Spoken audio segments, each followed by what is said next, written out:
Bonjour tout le monde. Alors, là ça va être juste un avant et un après. Donc je vous présente un cas de figure qui est assez intéressant. Donc ça c'est un TTX 22M taille 250 par 75. C'est une version standard. Donc là on est MTBM 2212. Donc, qui a été acheté d'occasion par un client pour son fils. Et il va donc falloir que je le transforme pour l'adapter pour un Santa Cruz V10. Alors je vous montre un composant important pour le V10, c'est la tête cylindrique qu'on appelle piggyback, donc de Hollins. Donc c'est une tête cylindrique qui est assez ancienne, hein, elle date du modèle original du TTX 22M, donc qui était sorti vers 2015. Donc c'est une tête avec un réservoir déporté. J'en ai déjà parlé dans la vidéo précédente sur Propane. Sur Propane, on se sert de cette tête-là, donc sur Spindrift et Taillis, pour que ça rentre mieux dans le cadre, parce qu'il y a beaucoup de dégagement d'un point de vue latéral, et en fait ça convient bien à ces cadres-là. Et en l'occurrence, pour le V10, le Santa Cruz V10, on a la même problématique, donc on a besoin de la même tête. On est sur un œillet 16 mm, parce qu'à l'époque on était beaucoup sur des fixations à base de rotules. Et en fait, Hollins avait jugé que aller sur du 16, ça permettrait de mieux faire passer les rotules. En tout cas, c'est ce que j'en ai compris. On a le filetage ici, qui est le réceptacle du tube principal. Donc le tube qui est ici, donc le bitube. Donc si vous regardez bien, il y a un premier cercle ici. Ça, c'est l'emplacement du tube interne. Et ensuite, on a le filetage ici. Donc ça, c'est l'emplacement du tube externe. Donc le tube que vous voyez avec le filetage. Et ensuite, on a la valve. Donc ça, c'est l'emplacement de la valve. Donc valve de compression. La valve de compression, c'est cette partie ici, qui permet de régler les hautes et basses vitesses en compression.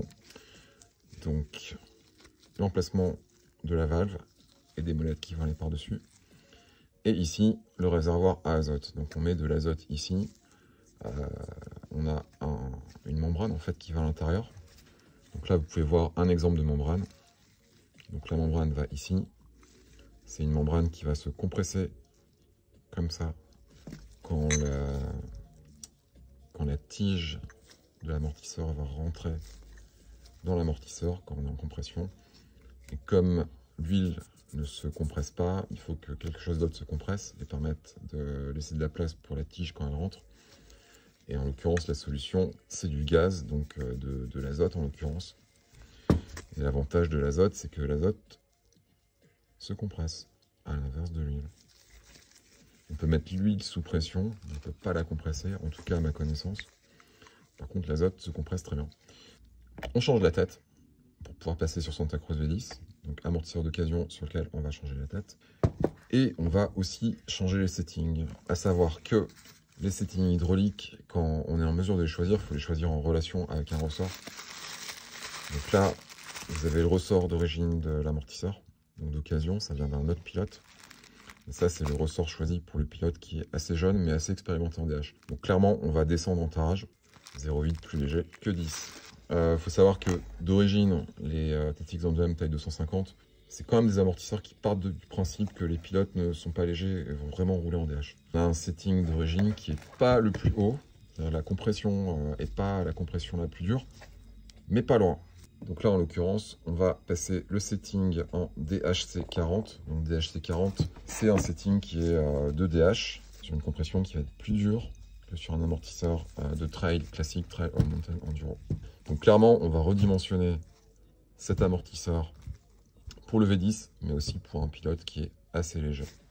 Au passage, on a aussi un changement de débattement, parce que là, on est sur du 75. Donc je vais vous montrer. Ah, et là, c'est intéressant. En l'occurrence, il est déjà en 72.5. Donc là, je mets mon doigt. Donc, entre le circlip et le cylindre ici, c'est un cal qui permet de réduire le débattement. Comme je dis au début de la vidéo, ce sera un avant-après. Je ne vais pas vous montrer les différentes étapes. Elles n'ont pas un grand intérêt, hein, surtout quand vous ne pouvez pas du tout les faire chez vous. Donc je vais vous montrer le résultat une fois que l'amortisseur est fini. Alors je vais quand même vous montrer certaines pièces. Donc ça, c'est le fameux tube externe du bitube. ici, on a le tube qui va à l'intérieur du tube. Donc comme ça.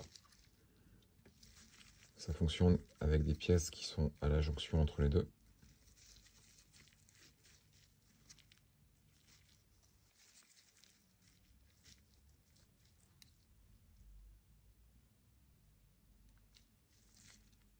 Ensuite, on a la tête, donc à comparer avec la tête qui va la remplacer. Ensuite, on a la tige. On a la tige qui va à l'intérieur. C'est la fameuse tige qui va monter et descendre en fonction de quand on tourne ici. Et donc, on a une aiguille au bout, ici.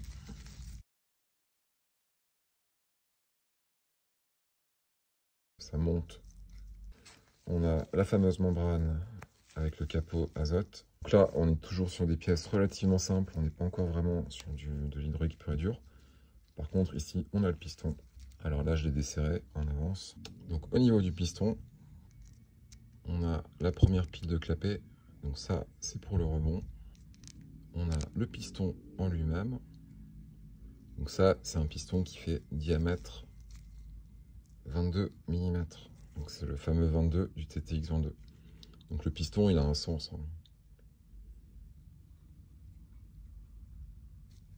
Vous remarquerez que c'est pas la même conception des deux côtés.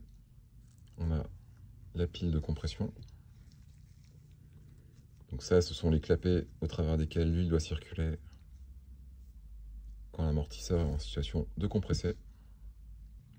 Donc là, on a besoin d'examiner la pile de clapets en entier et de la modifier. Donc ça veut dire, malheureusement je ne vais pas pouvoir filmer ça, mais ça veut dire qu'il va falloir contrôler le diamètre interne et externe de chaque clapet ici. Et changer, remplacer les clapets qui ont besoin d'être remplacés. Donc on est toujours sur du pyramidal, hein. C'est-à-dire que ça va du clapet le plus petit au clapet le plus grand. Sur TTX 22M, il n'y a pas trop de... C'est assez rare d'avoir autre chose. Et ensuite, on a la fameuse valve.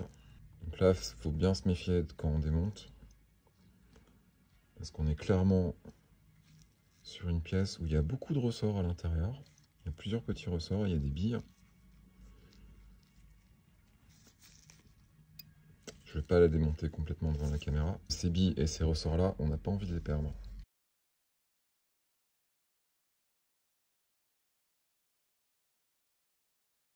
Donc là, j'ai terminé le montage. Donc on a bien une taille 250 mm, donc l'anthrax. Après, on est donc sur un setting 40. Donc là, quand je veux le compresser, j'arrive à le faire à la main, ce qui n'est pas toujours le cas avec un amortisseur DH. Donc, ce sera assez adapté pour un pilote léger, ce qui est le but. Et au niveau du rebond, par contre, on est resté sur le setting d'origine. Donc, on a un setting qui peut être très très long. Au rebond, là, vous pouvez l'observer. C'est-à-dire que ça prend plusieurs secondes quand le rebond est totalement fermé pour que la tige sorte complètement. Et par contre, si le rebond est totalement ouvert, c'est beaucoup plus rapide.